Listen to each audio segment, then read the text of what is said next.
జీవితం సులభంగా మారదు, మీరు బలంగా మారాలి. జీవితం సులభంగా మారుతుందని ఎదురు చూస్తున్నారా? అది ఎన్నటికీ జరగదు. కానీ మీరు అప్రతిహతంగా మారవచ్చు. సమస్యలు వస్తూనే ఉంటాయి.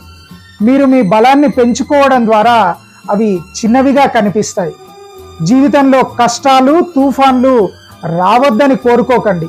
వాటిని ఎలా పరిష్కరించాలో నేర్చుకోండి. విజేతలు ఎప్పుడూ సులభమైన మార్గాన్ని ఎంచుకోరు. వారు వారి బలాన్ని పెంచుకుంటూనే వెళ్తారు. నాకెందుకు ఇలా జరిగిందని ఆగిపోకండి. బదులుగా అదొక సువర్ణ అవకాశంగా తీసుకొని ముందుకు వెళ్ళండి. జీవితం ఎప్పుడూ సులభం కాదు. మీరు మీ బలాన్ని పెంచుకోవడం ద్వారా ఎవ్వరూ అడ్డుకట్ట కట్టలేనంత బలంగా ఎదగవచ్చు.